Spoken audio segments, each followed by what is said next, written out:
to another episode of Boundless Body Radio. I'm your host, Casey Ruff, and today we have another amazing guest to introduce to you now.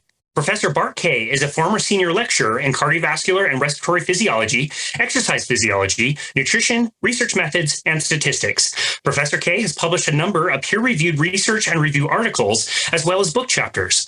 Bart Kay has successfully taught aspects of physiology, anatomy, biochemistry, metabolism, nutrition, and research design and statistics since 2001, both in the United Kingdom and in Australasia. He has consulted regarding optimal physical performance to the New Zealand All Blacks, the National Rugby League Referees Association, the Royal Australian Defence Force, and the Royal New Zealand Army.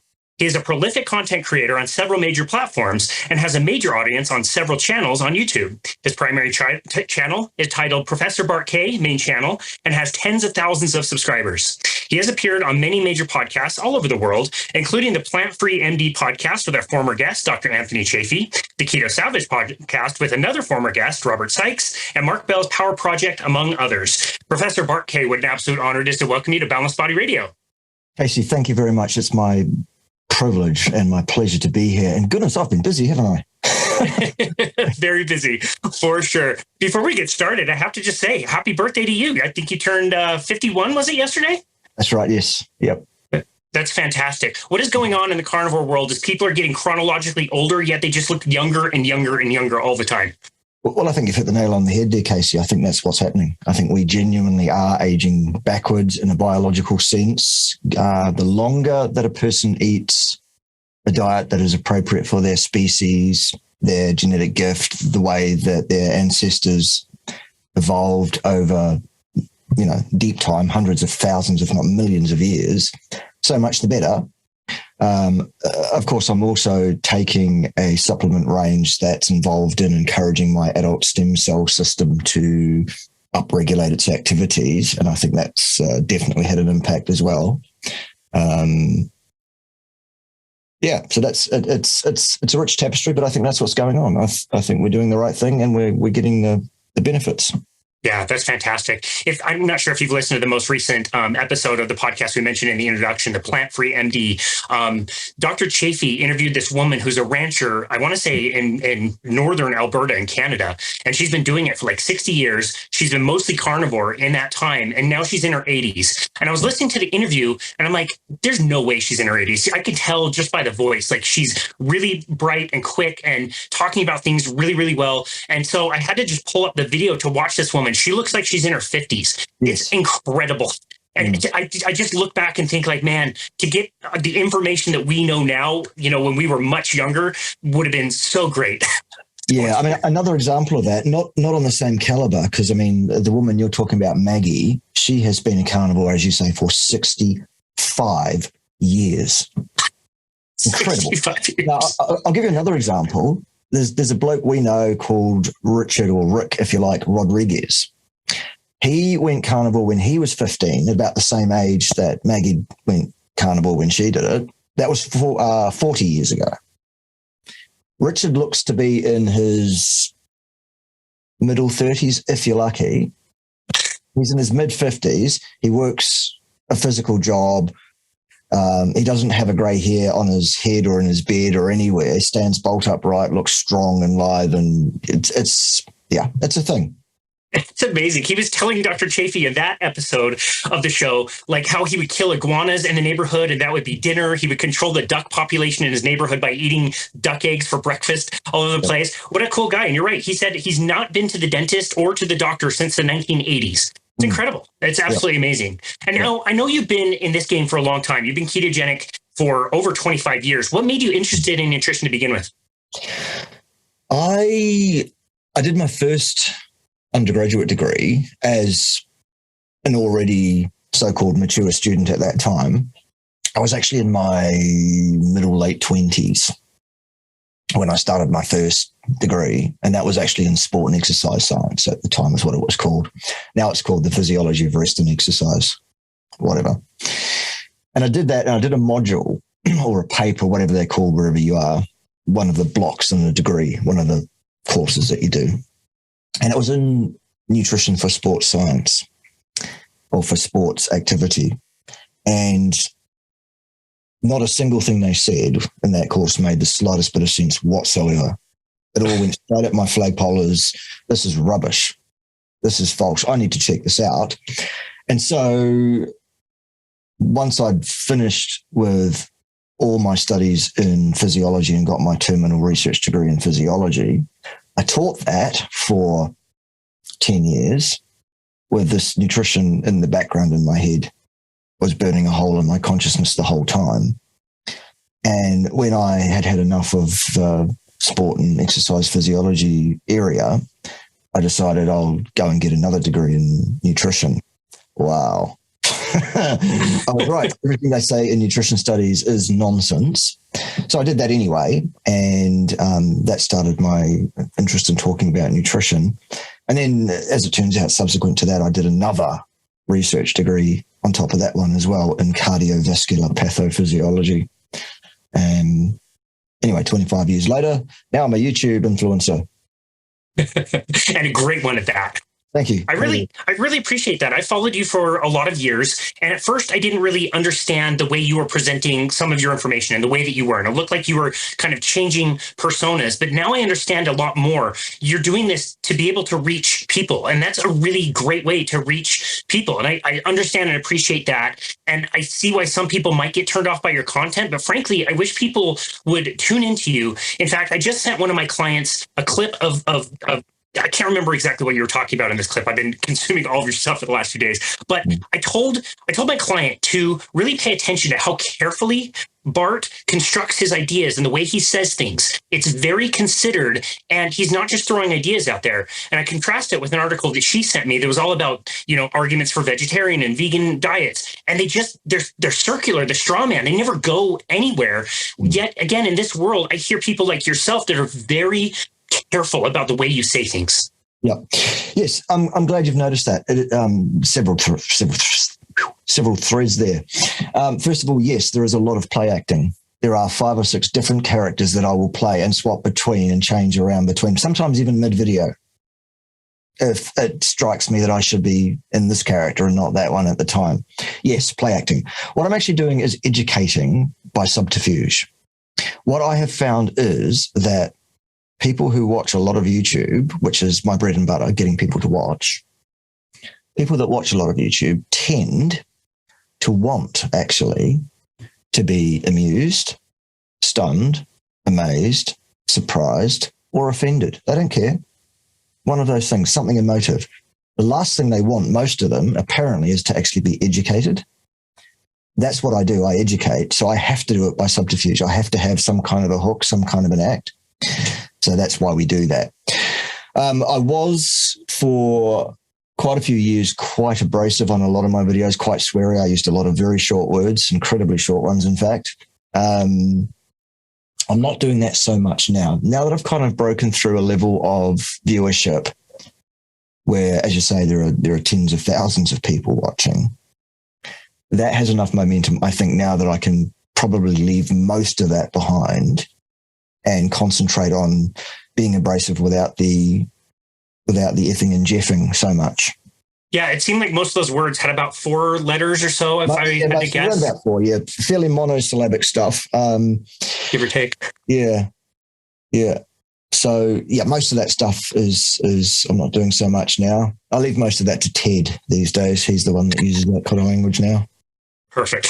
That's great. Well, no, I appreciate the way you share your message. And look at our numbers versus your numbers. You're attracting more people. And this is an important message that we need to get out there. I often hear sometimes people criticizing people like Ken Berry, Dr. Ken Berry, who's in the carnivore space, for doing so much on social media. And it's like, dude, that's where people are. You need to be on social media because that's where the people are. That's how you can reach people. And look at all the good he's done in the world for doing it. It's fantastic.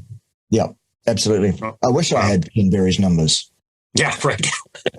Yeah, he's amazing. 3.5 million something, whatever it is, millions. It's a lot. Yeah, it's a lot. Tell us a little bit about your transition from low carbohydrate to carnivore. Yeah. Okay. So that was about 27 years ago, give or take. It was one of the periods in time in which the low carb approach was coming back into fruition. It was popular again. It seems to be quite cyclic, really. Every 20 years or so, whatever it is, someone says, hey, have you looked at this low carb thing? It's really quite good. And people get into it and it works. And there's an explosion of that. It was around that time. I was very early in my academic career at that time. And I was very much belligerent and looking for the different approach and how everyone else was wrong. Completely unlike now. I'm kidding. And so, I just grabbed onto it and said, okay, this is different from what everyone else is saying. And it's in line with what I thought made sense, because what I had been learning in the nutrition studies did not make any sense at all. So I grabbed it and ran with it, just purely to prove my lecturers, my professors wrong. And I've never looked back. I've never gone back to a high carb diet ever since. Yeah. And that's basically how that happened. It was purely out of belligerence. Yeah. Wow. That's a great way to do things. A great reason why doing things. And if you're like me and most other carnivores, do you find the diet to be very self-selecting? Meaning once you start, it's very easy to stay on it, because you start to notice when you do drift off of it, just how severely bad you feel and how much you would not like to give that away to not feel good anymore. Yes. Yeah. It's a very common thing that we find with people on very low carb and indeed carnivore diets, is that anytime they go off piste, if they've been clean for, even a few months, and then they go and have some cake or whatever, or drink some dirty beer or whatever it is, their body reacts very, very strongly, much more strongly than it ever did before they went nominally clean diet. Yeah. And a lot of people say, well, if there's anything wrong with the carnivore diet, it's that you can no longer step off piste. And I'm like, well, actually, that's a blessing, is it not? Because if your body gives you a very, very clear message and you feel really, really bad having done that, that's going to encourage you to not do that anymore. That's right. Which is a good thing, surely. That's great. Yeah. But yes, I absolutely have noticed that. That's fantastic. Well, I really appreciate you sharing your story and all of that. You have a real gift of explaining very complicated things and making them easy to understand, whether it's a long form video or something short, even if it's just a minute or a few minutes. I really appreciate the way you cover lots of different things and really are very careful with your words and help us understand the myths that are out there and the things that people talk about. So if you don't mind, today, during this episode, I would like to ask you about some of those myths that are out there. I wanted to kind of start in the normal nutrition space. Maybe somebody who's eating a mixed diet, they're not really aware of a carnivore diet or low carbohydrate. And then as the conversation goes, I would like to drift more and more into the carnivore world and ask some questions that even carnivores seem to not really understand or get confused by. What I want to start with is the idea of calories in, calories out. So this week alone, a very big book came out by a very popular author. He's been in the content creation space for a long time, blogging, podcasting. His book came out this week, which again reiterated the idea that it doesn't matter where you get your calories from. You need to have a caloric deficit to maintain not just weight, but health overall for the rest of your life. Whether you do, a low carbohydrate diet or a high carbohydrate diet, it doesn't matter as long as you can figure out some way to control for calories. How would you respond to that? Right. Okay. What people need to understand is that calories are a construct. What is a construct? A construct is an idea or a model or a representation of some phenomena or another. The thing about constructs, models, representations is that they are necessarily simplifications. They are necessarily thought of. If you've got a good model, that model is a good and accurate representation of the phenomena that we're talking about. In the case of a calorie, unfortunately, that is not so. A calorie in the context of nutrition science is the way that we generally refer to so-called energy contained within our foodstuffs. We need a measurement of energy. The problem with that is that energy is itself also a construct, an idea, a model, a representation. energy cannot be measured. The only thing we can measure is the effect of the so-called energy on something physical, some piece of kit, some system, some bit of machinery, some group of atoms or something like that. A calorie is a measurement of specifically so-called heat energy, which is actually a form of kinetic energy and nothing else. What it's measuring is, if I take a sample of food, whatever that is, of a certain amount, size, volume, and I put it inside this metal chamber that we seal up completely called a bomb calorimeter, and that bomb calorimeter has a bath of water around it with a thermometer in it, and then I put a huge electrical current through that foodstuff and completely vaporize it with a huge current immediately. What we get out of that is some carbon dioxide gas, some water vapor is released, and some heat energy comes out of that explosive vaporization of that food sample. And that immediate, we're going to nuke it with this huge current of electricity. Gone. What happens is that heat is in the form of things called photons, which are thought of as the point particle of the electromagnetic field, actually, if you want to know, but whatever, that's for another day. Photons are the things that make up light.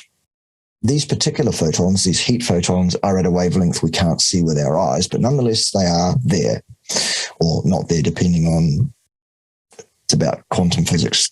Again, that's for another day. Don't worry about that. What happens is these photons will go out through the space in the bomb calorimeter, strike the walls of the bomb calorimeter, those metal walls, excite those metal crystals in that metal bomb calorimeter.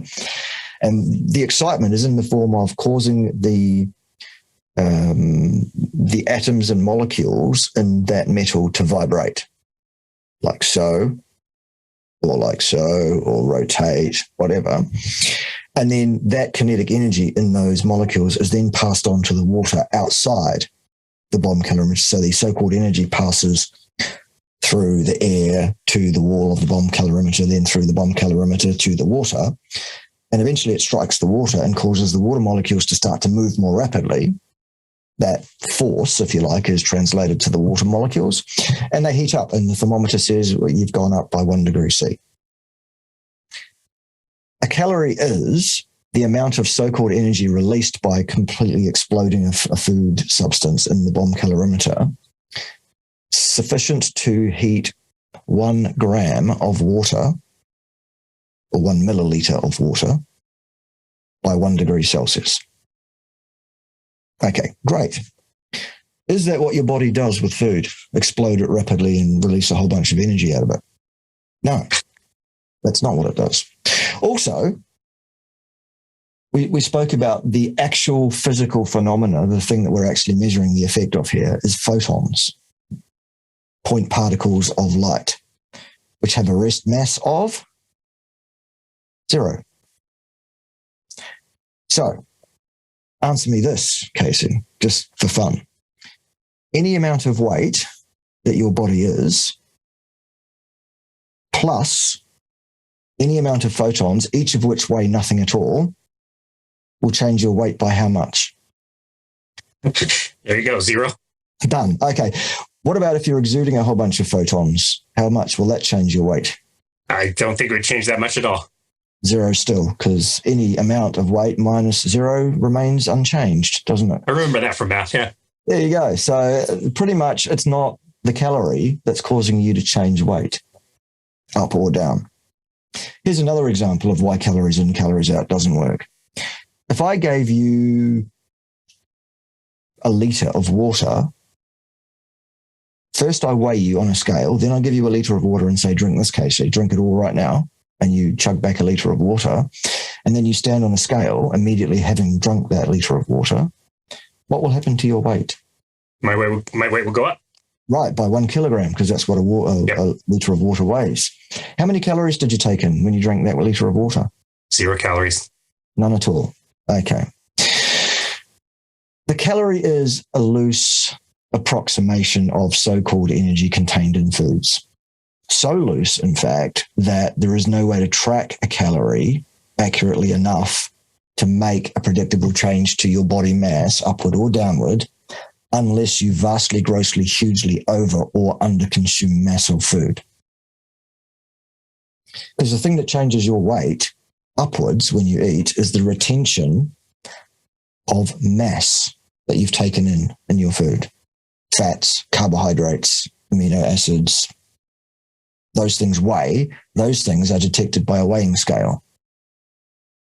When you lose weight, it is because you have chemically interacted those carbohydrates and fats mostly with oxygen that you've breathed in at the lungs, and then you have expelled a large proportion of that mass as carbon dioxide gas, and another large portion of it remains in your body for a set period of time as water before you will then either urinate, sweat that out, comes out in your tears, your mucus, other insensible losses like vapor at the lungs when you're breathing.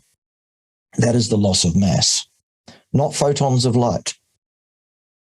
Your body mass is a mass in, mass out exercise, not an energy in, energy out exercise. And the calorie is a measurement or an estimation of energy and not mass.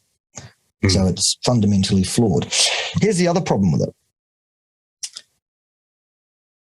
The labels on foods, you go to a supermarket and buy a food and it says there are 1,200 calories in this prepackaged food. I'll give it that one.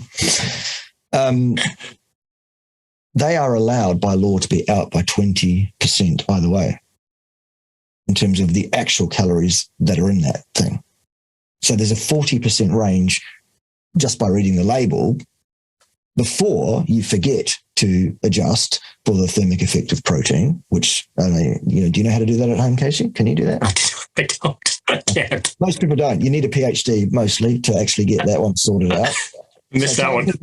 Telling people at home, just count your calories, just read the labels, count your calories and keep a track of them. Yes, you can predictably lose weight, by which we mean fat. Let's call it what it is, because fat's not a dirty word. All right. You can lose body fat, because that's what most people are trying to do. You can lose body fat by vastly reducing the intake of mass of food. And you could precipitate that vast decrease in the mass intake by equating that mass to calories in some way, loosely. 40% out on the label, another 15, 20% on the thermic effect of protein, add another 80% on the protein because most of the protein is not going to be oxidized for energy. It's going to be added to your body structures because that's what protein does. And I could go on all day with the corrections that you would need to make to get anywhere near being close. That's why these people that go on about calories in, calories out always suggest what you need to do is undercut your current calorie intake by 500 at least, and do that consistently for several months to predictably lose so-called fat, weight fat. All right. That's a great idea. If you want to destroy your metabolism, subject yourself to nutrient deficiency probability and set your inflammasome and your endocrine system and your hormonal system into a flat that will set you up to fail long term. Absolutely. Go ahead and cut your calories by more than 500 a day for several months at a time at least. Go ahead. And you will predictably lose some body fat during that time, probably. What you will do, however, though, is destroy your ability to maintain an ideal body makeup long term. And it can be a very, very long road back. It's very, very poor advice, and you should never, ever do that. Absolutely. What you should do is eat a species-appropriate, species-specific diet for your speciation, that being Homo sapiens sapiens, which is 100% carnivore. No plants of any kind or plant materials of any kind. I love that. That'll sort it, basically. I've actually done a video that says, lose weight now, by which we mean fat, of course. In one step, no tracking, no effort. And the video basically says, well, don't eat plants. That's it. Love it. That's it. Yeah. Don't count anything. Look, here's another thing with the calories in, calories out before I finally put that one to bed.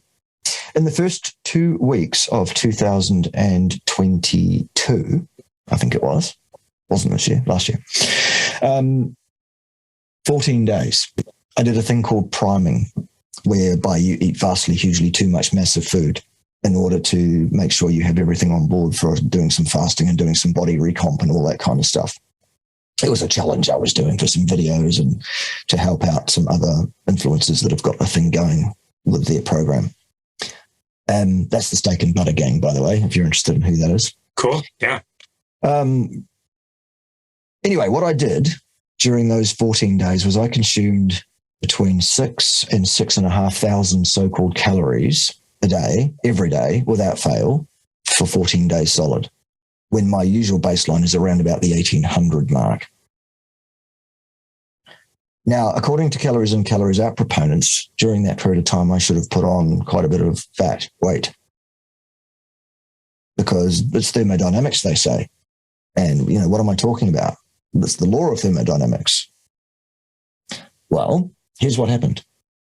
I lost 15 pounds. Of course. How does that work? Calories in, calories out. Well, I'll tell you how it works. The diet is vastly, hugely anti-inflammatory. The carnivore diet. That's what I did. 6,500 calories of meat and fat. Yeah. That's amazing. So that caused my body to become vastly less inflamed and dump out a bunch of water weight. So that was 12 and a half of those 15 pounds that came off my body. The other 2.5 pounds, according at least to my biometric impedance scale, which is kind of near on the accuracy, but whatever, fine.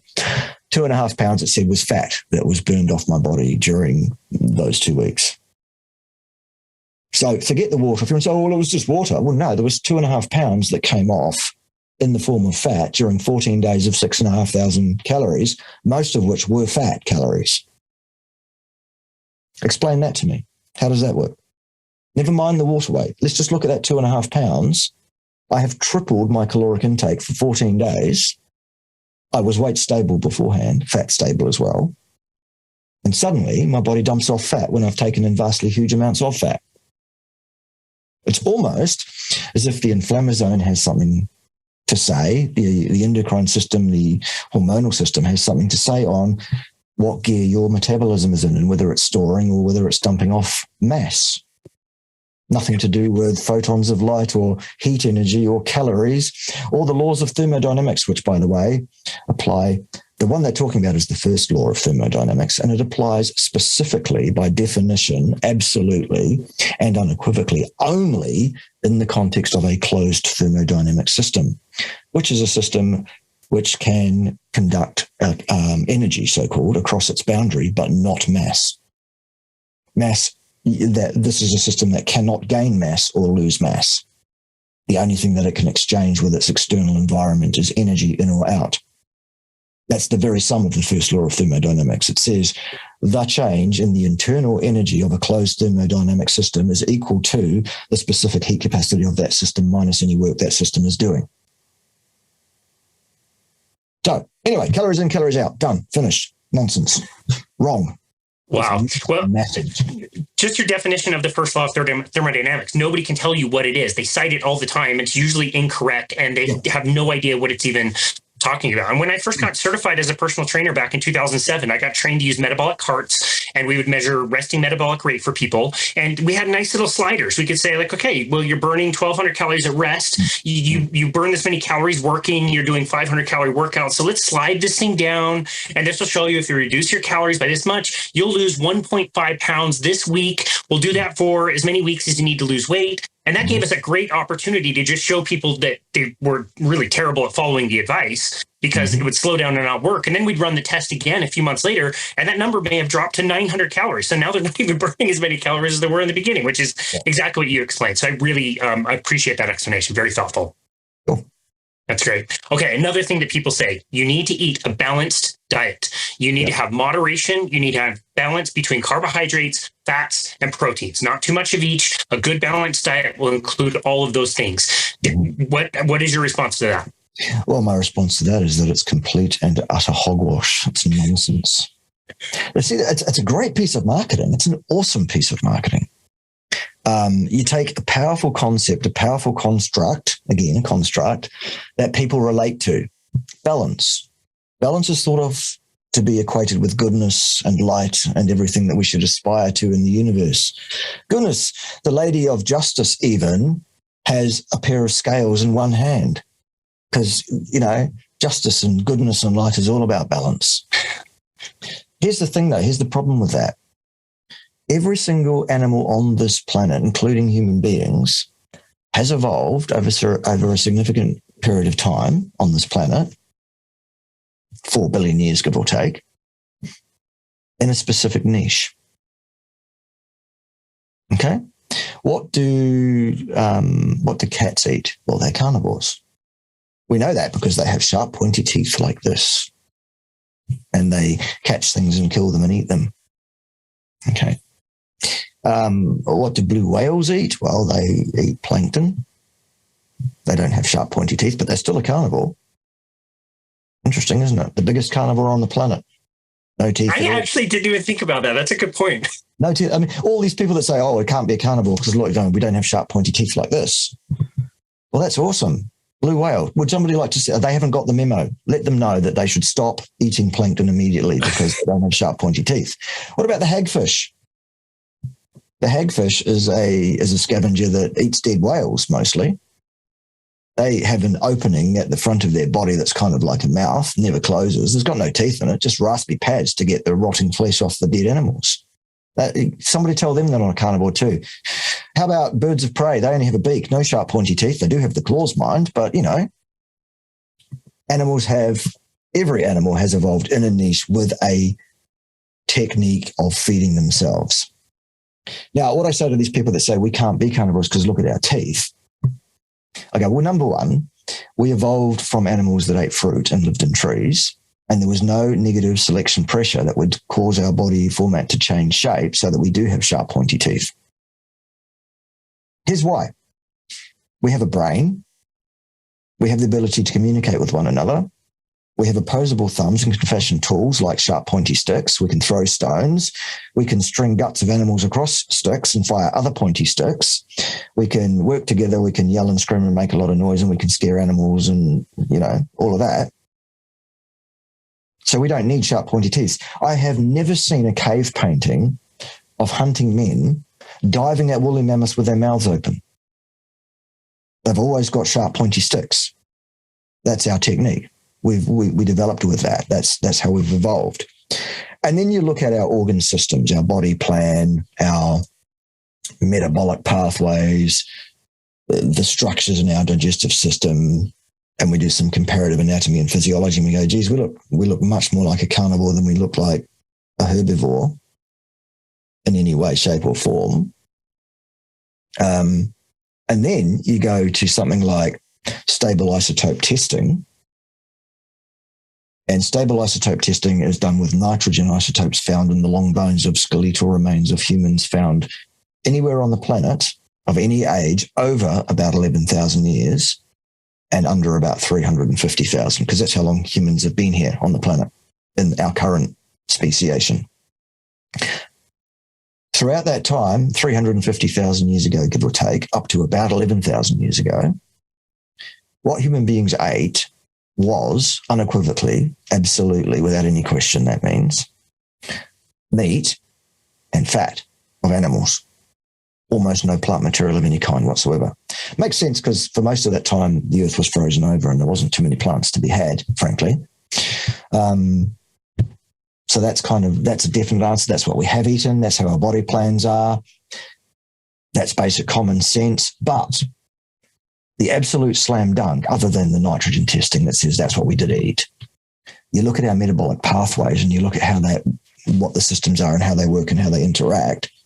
And the question is, are our metabolic pathways designed that we can do well consuming a diet which is mixed in terms of most notably carbohydrates and fats at the same time? The answer is no. We have it's called a cycle, and I don't know why, because it's not a cycle. We have parts of our metabolic pathway that work together in a certain way. It's called the Randle Cycle because it was proposed originally by a bloke called Sir Philip Randall in about 1962 or 63. So this is not new information. We've known about this a long time. What Philip Randall proposed was that anytime you have a significant amount of both fat and carbohydrate in your diet at the same time, those two nutrients will lock each other out, will cross-compete each other out for access to the mitochondria for oxidative phosphorylation to produce ATP for metabolic work. Think of it this way.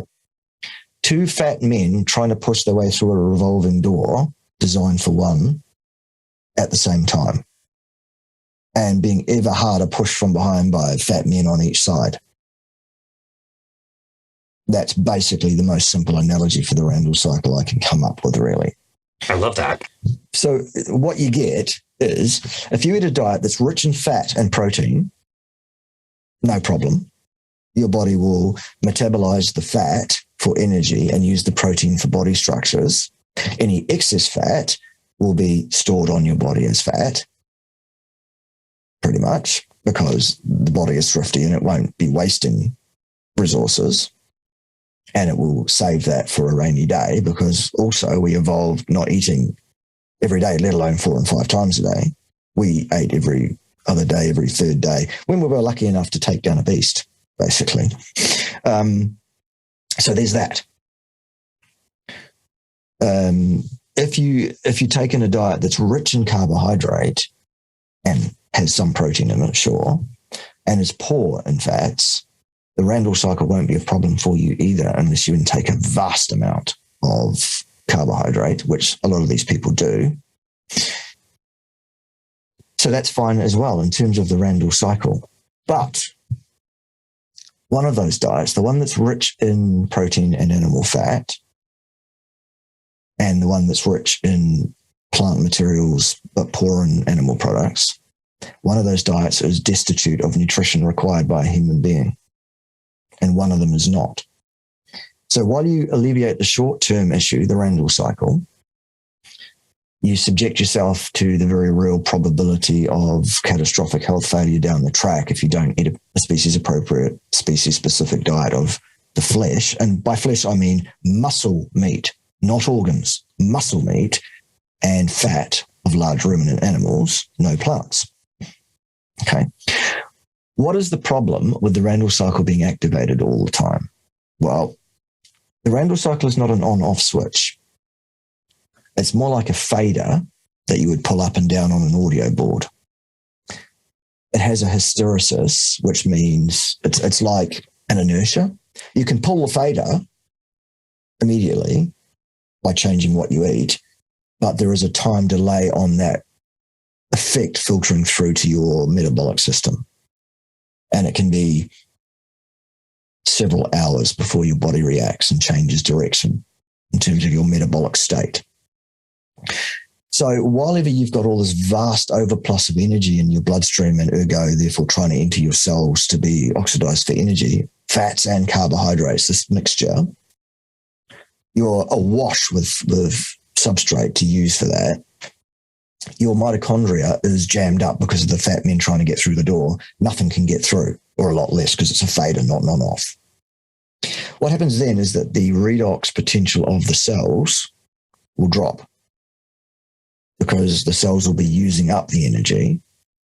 Nonetheless, the energy can't flow through because they're cross-competing each other out. When that happens, the amount of ATP that you can produce drops, so the amount of work that your cells can do drops, firstly. And secondly, the concentration of ADP plus inorganic phosphate builds up in the cell. Inorganic phosphate binds to a whole bunch of cytokines, pro-inflammatory cytokines, and activates them and turns them on. When you become inflamed, it's because inorganic phosphate has bound to that cytokine and set that system off. So you're going to spend 3, 4, 5 hours inflamed because you've eaten the mixed diet. And then it'll all filter through and everything will stabilize and you'll go back to normal and that'll be fine. By which stage you'll feel hungry again and you'll repeat that again. You'll eat another meal that's mixed in terms of carbohydrate and fat and you'll inflame yourself again for the next 4 or 5. You'll spend your whole life inflamed, basically. And inflammation is the absolute underpinning cause, the etiology of atherosclerosis heart disease. That's an inflammatory response, not a lipid problem at all. Okay? Further to heart disease, it's the cause of type 2 diabetes, heading towards type 1 diabetes, all sorts of autoimmune conditions, most forms of dementia, basically all the big killers in Western society. They are all underpinned by chronic systemic inflammation as a result of eating a diet which is inappropriate for your species. Simple as that. What is the answer? Stop eating plants. Thank you. Caveat, don't stop eating plants overnight. Don't go, Professor Bart Kay said, so I'm doing it tomorrow. No, change your diet from whatever it is to what it should be, glacially, slowly. Do that over 6 or 8 weeks. If you change your diet overnight, you will upset your microbiome. That will inflame you. That will set you back months. You will get loose stool probably. You'll get all sorts of aches and pains. You'll get rheumatic things. You'll get skin breakouts. Your life will be terrible because you started suddenly feeding your microbiome something different completely overnight. Don't do that. Thank you. Okay. Yeah, that's great advice.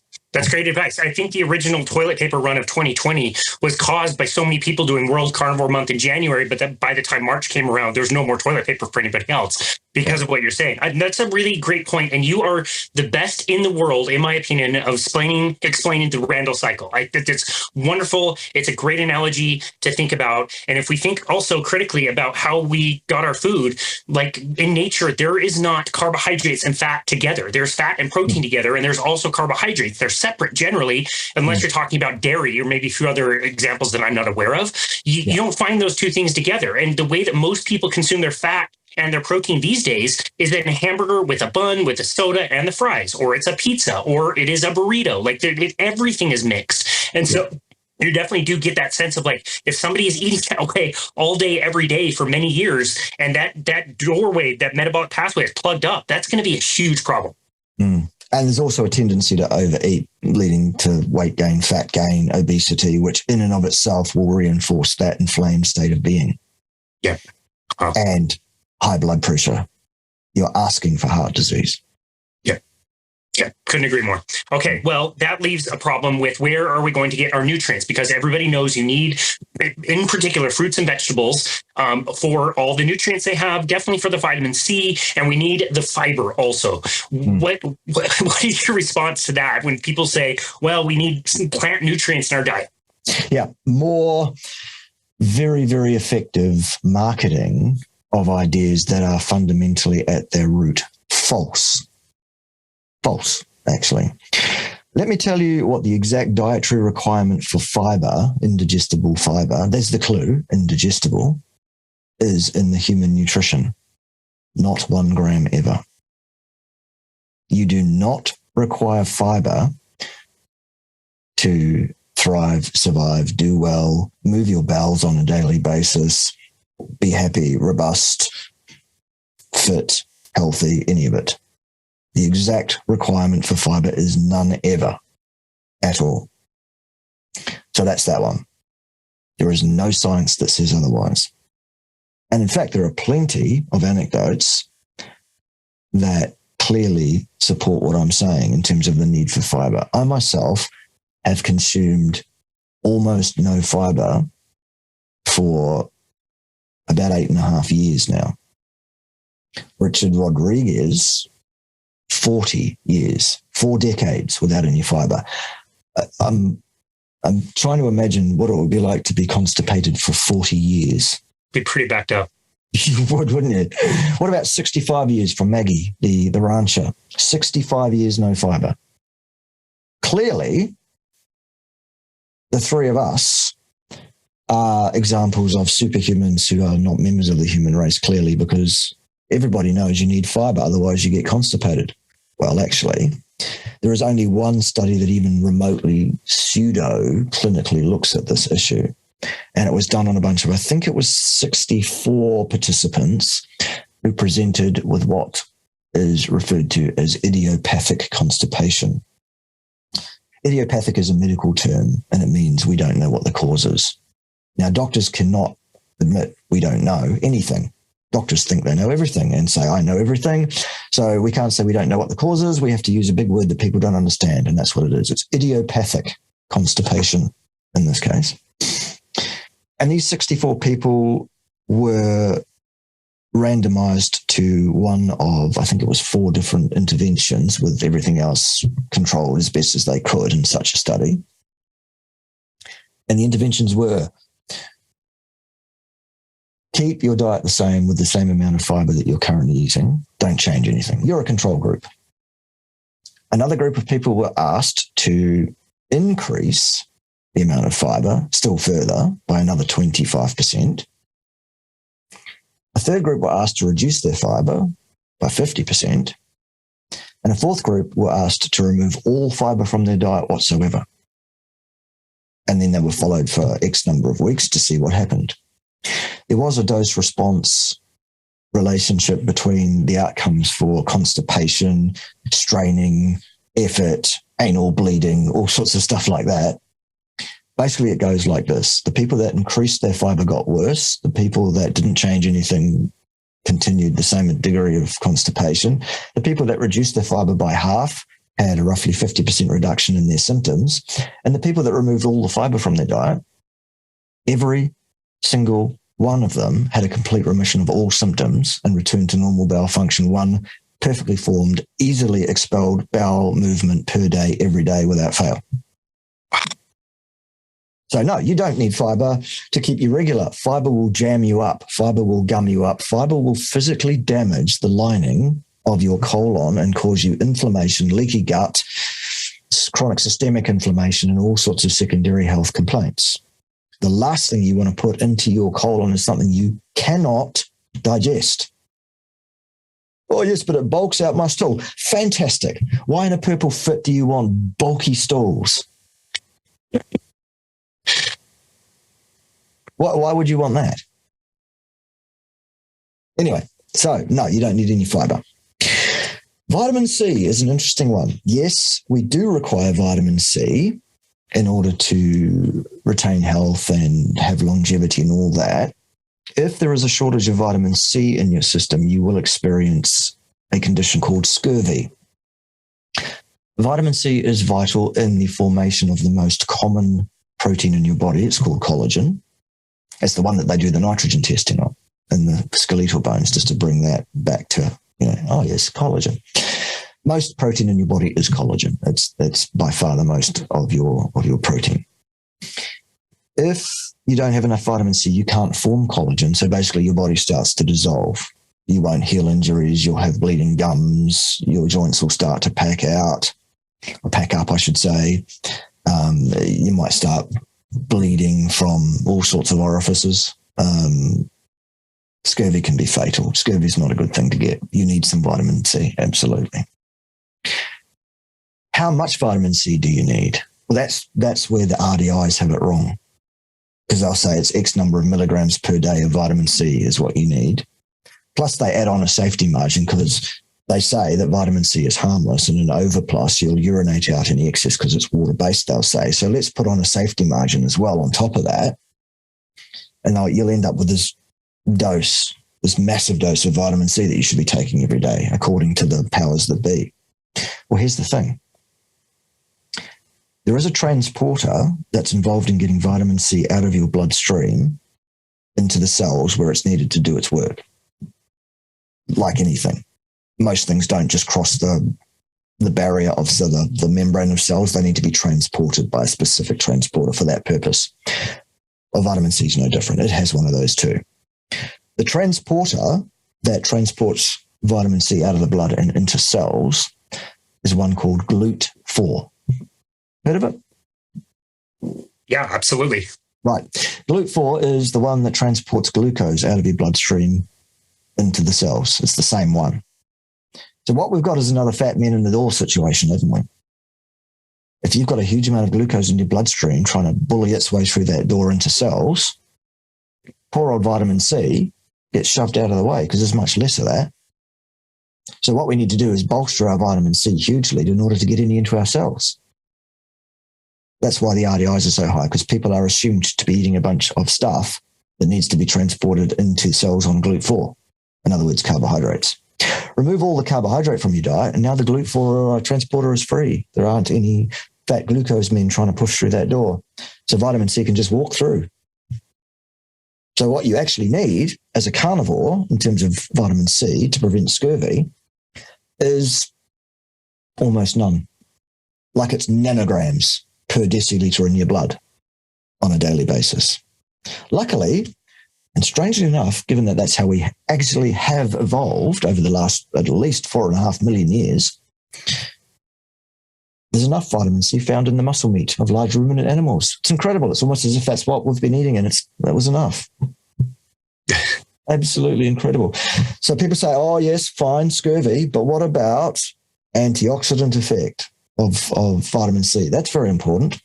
Yes, the antioxidant effect can be important, the water-based antioxidant that you'll find vitamin C is a member of the family of things that will do that.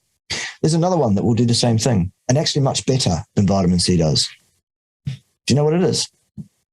I don't. It's uric acid. Mm-hmm. Urate. Where do you get that from? Well, you get that from eating meat. Okay, so the base is covered.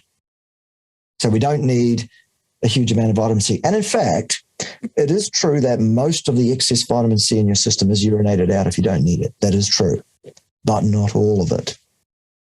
Some of the excess vitamin C is metabolized and it breaks down in the metabolic system to something else. Do you know what that is? I should know this. It's oxalate. There you go. You don't want oxalate building up in your system. No, you don't. So vitamin C covered, fiber covered. The exact dietary requirement for carbohydrate in the human diet is the same as for fiber, not 1 single gram ever. Your body has a system called gluconeogenesis, which is capable of generating all the glucose you require for all purposes metabolically, and it makes it out of non-glucose precursors, like the glycerol backbones of triacylglyceride molecules, fat, basically, like certain amino acids, if they are present in excess, and monocarboxylates such as lactate, for example. They can all be transmuted into glucose, and your body does that. Ergo, the dietary requirement for glucose is none at all, ever, not 1 single gram. So, okay, phytochemicals. There are phytochemicals in plants that we absolutely need according to what we've been told. Well, 8.5 years, not short on anything, except patience, perhaps, me. Richard Rodriguez, 4 decades, no plants, no deficiencies, no grey hair, no sign of weakness, no sign that he's over 35 when he's in his mid-50s. Maggie, 65 years, carnivore, no plants, no fiber, no vitamin C, no phytochemicals, tall, lithe, strong, still works a full day as a rancher, hard work, hard yakker, looks to be not more than 50, sounds like she's not more than 50, is as bright as a button, and will probably outlive all of us because she hasn't abused her body at all since she was 15. I only came to this in my mid-30s, really. Or actually, more like mid to late 40s. Yeah. By the time I was fully carnivore. So I've done a lot of damage that needs to be reversed that Maggie did not do, for example, and Richard did not do, Rick did not do. So, I mean, I think it's covered. There are those out there who will tell you that you need to eat a balanced diet, you need to eat plant material, you need phytochemicals, you need fiber, you need vitamin C, though, blah, blah, blah, blah.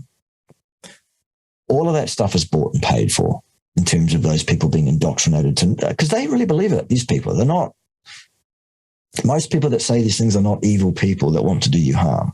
They are people that have been indoctrinated, brainwashed, by an evil machine that is underpinned by a bottom right-hand corner, a profit and loss statement at the end of the year. And it is high past time that we as individuals started to think about the misinformation that we're being fed and subjecting what we're being told to even a moment of cursory refutation to see whether or not it's correct. Okay, if you need a pile of vitamin C to do well, then there should be nobody that you can find anywhere around the world who does not eat a bunch of excess vitamin C, takes in basically no vitamin C to speak of. These people should not exist. There are millions of people around the world who currently subscribe to the carnivore lifestyle. Subscribers of myself, Dr. Ken Berry, Dr. Sean Baker, did I mention Dr. Chafee in Australia?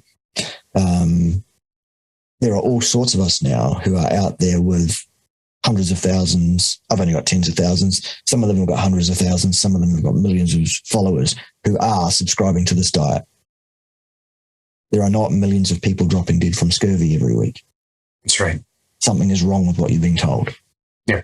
Yeah. No, that's right. If this population is not suddenly dying of scurvy or heart attacks or whatever else people think is going to happen, like that would kill the diet completely. That would make headlines across the world forever. And, Exactly. yeah, it's such a good point. My Yeah, final and we'd all be locked up for saying it. Yeah, right. Yeah. Right. Yeah, you know all about getting censored for saying things like that. Oh, yes, I can tell you about censorship. That's for another day. That's for another day. Okay, well, my final question is, in the carnivore space, there seems to be a trend with some people, also followers, who got a lot of people onto the carnivore diet, wrote lots of books, and they were strict carnivore. They took in lots of organs. Ironically, I noticed that lots of times they sell organ products of some kind, and then something happens with their health to where something's not working anymore, and now they have to consume massive amounts of fruit and fructose, and then they go out and promote that to everybody. And what I'm noticing around me is so many carnivores, they go, oh yeah, okay, great, let me get fruit back in my diet. And that starts them right back down into the cycle of craving sugar. And now they're not just eating fruit anymore, they're eating all kinds of garbage that they don't want to eat, and they give up all their progress. Fructose and the carnivore diet. Do you need to consume fruit and honey along with eating carnivore nose to tail? Yeah. Okay. Let me be really clear on this. I think I have been. I think everybody knows who we're talking about, and I think everybody knows which one of us is credible, frankly. What you need to understand about that individual is that his training is in allopathic medicine. Then he specialized thereafter in psychiatry. That individual is not trained in nutrition science, or in fact in science of any kind. Further to that, using the moniker doctor and the title MD in his name, I think is a bit rich, given that he, in my understanding, has practiced medicine not one single day in his life in any field, actually, as a physician. He did a couple of rotations. And he has 2 specializations, allopathic, general medicine, and psychiatry, which he's never used. He decided, I'm going to be a YouTube influencer instead. Well, good luck to him. Great, fine. His level of competence in reading scientific papers I have shown in various videos on my channel to be laughable. He's embarrassed himself completely on a number of occasions and said things that are demonstrably wrong. Here's what he got wrong, that individual. Number 1. It is vital, in my mind, that you eat the vast majority of your protein in one sitting in one meal a day, especially on a very low carbohydrate diet. Reason: you need a small bump in your insulin every day to keep your kidney tissue from becoming leaky to electrolytes. It's not like the spike you'll get from carbohydrate intake. It's more like a sleeping policeman, or a judder bar, they're called in some parts of the world. A bump in the road. Just a little bump in your insulin. What that does is that your kidney tissue senses that insulin, and it keeps its gap junctions and its ability to filter electrolytes in or out of the blood in the urine.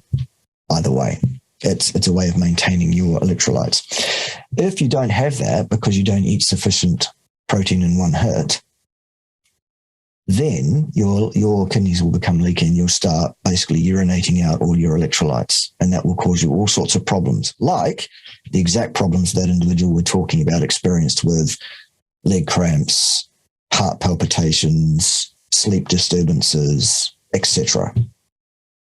Okay. Was he eating enough protein? He was for most people. but not for him because he's very, very highly physically active, that particular individual. 3 hours a day surfing, at least, and weight training on top of that he's doing, and running a YouTube channel and doing social media and all of these, you know, all of that stuff. It's all physical stuff. And he was eating 3, 4, and 5 times a day, smaller meals. He shouldn't have done that. He should have eaten 1 meal a day to get his protein in to stop his kidneys from being leaky. And he needed more protein than most people. He's a bigger man than I am by quite a bit. He's at least 30 pounds heavier than I am.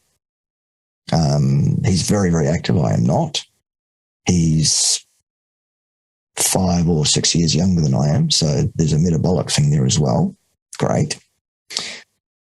So he had that wrong.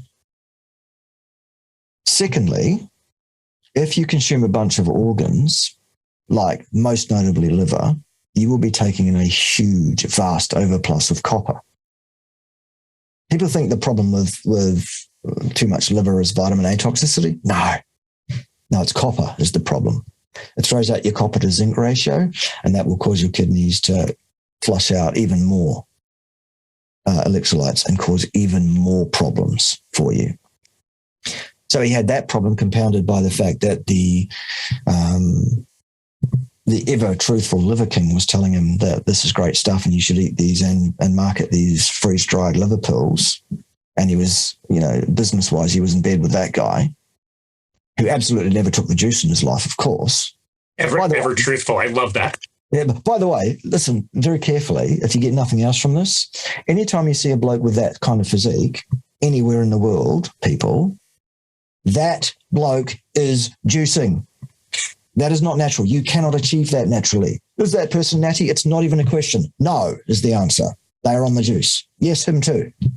Anyway, that's for another day. So what that individual that we're talking about did was ate not enough protein in one meal, ate too many smaller meals of protein, and perhaps not enough protein for him overall. He compounded that by poisoning himself with copper.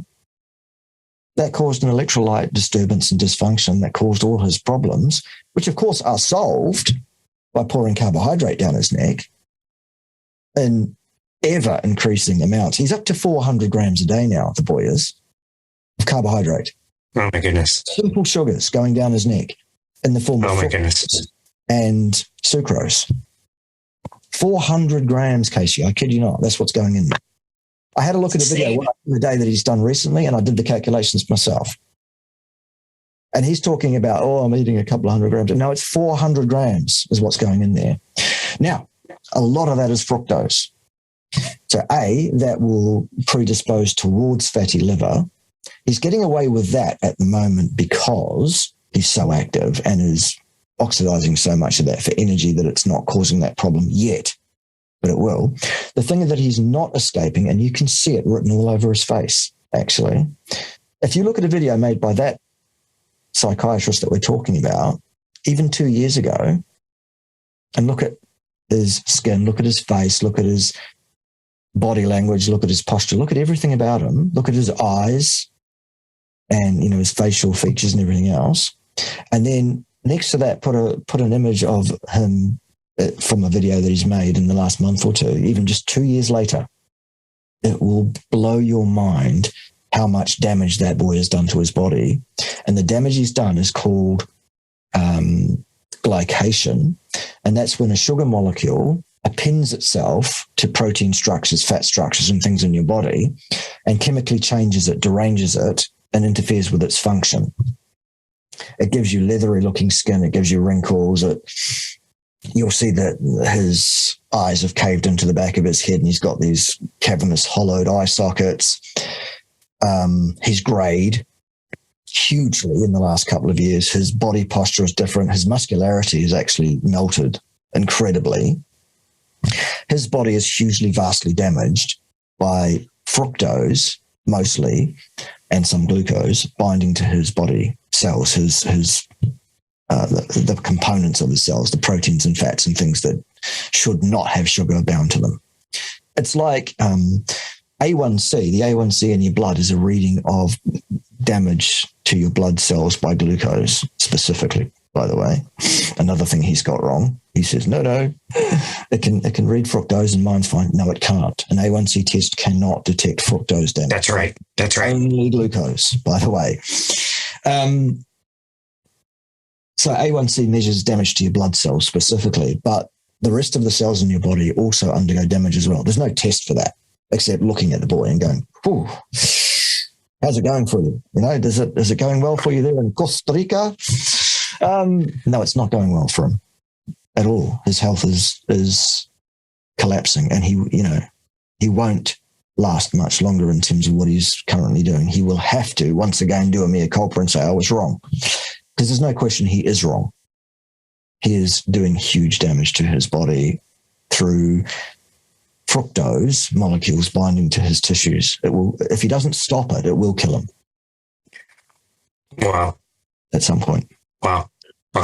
Well, thank you for that wonderful answer. I really don't want to name names. So what do you think is more, what do you think is less obvious? Should we say P. Saladino, or would it be better to do Paul S.? I can't decide which one would be more obvious.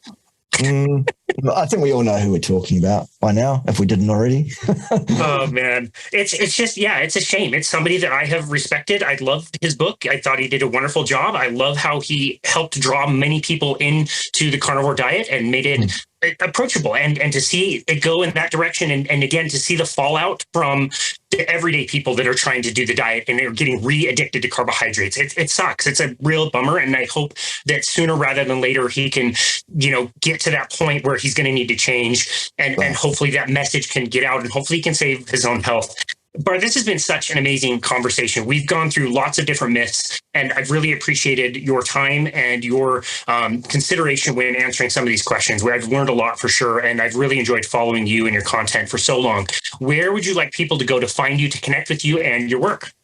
Right. Thank you very much. First of all, I'd like to say it's been my privilege and my pleasure to be here, and thank you for inviting me. It's all about the cross-pollination.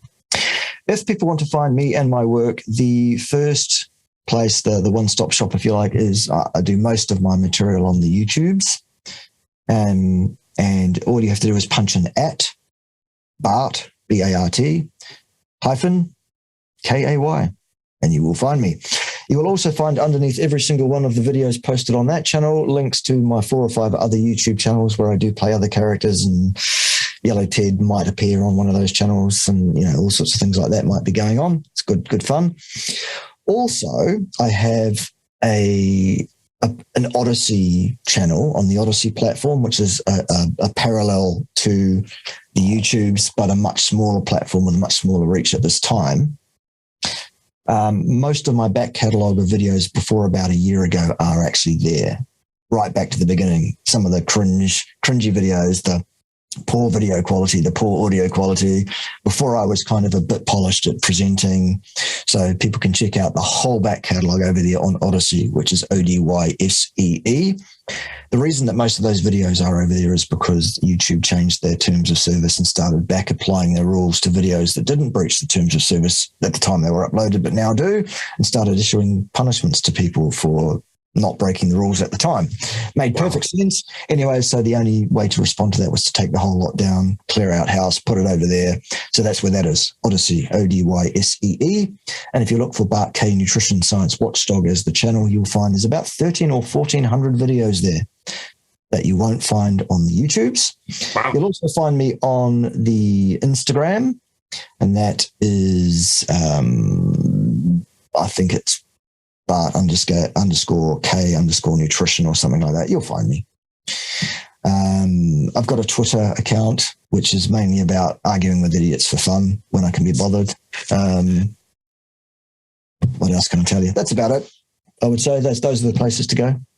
Yeah, that's fantastic. We will link to all of that in the show notes. I didn't know about the Odyssey as a platform. That's cool to have an alternative. I know a lot of people are trying to get away from some of the social medias, including YouTube, and the censorship, like we talked about earlier, is just getting too much for a lot of people. So it's nice to have other platforms like that. Like I said, we'll link to all of that in the notes. Professor Bart Kay, thank you again so very much. It was the highest honor to chat with you today, and I really appreciate your content and your wisdom, and thank you for sharing that with us today. We really appreciate you.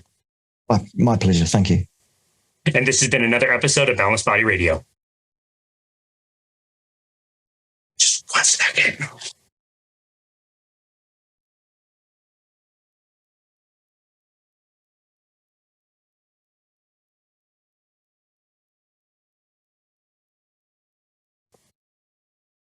Dude, that was great. Awesome. Cool. Were we good on time? Yeah. Okay. I realized before we started, I didn't ask if you had a hard stop, so I was getting a little panicked that we were going a little long. Yeah, no, that's fine. I'd have let you know. That's cool. That's fantastic. Dude, that was great. I really appreciate your insight. Part of this stuff I'm going to send you, I'm going to send you the slides from Lane Norton's presentation at Low Carb Denver in case you want to review them. So funny. His presentation was decent, and it's all the different ways that you can argue nutrition science, and it's a good article. And as he was on stage, he was saying like, I'm guilty of this, and I'm guilty of this, and I'm guilty of this, like all of these things, like half of them he does all the time. I'm going to send them to you just to see if you think they're any interesting or whatever. But anyway, thank you so very much. I really appreciate it. Cool. Happy birthday. Thanks, man. You got it. Have a good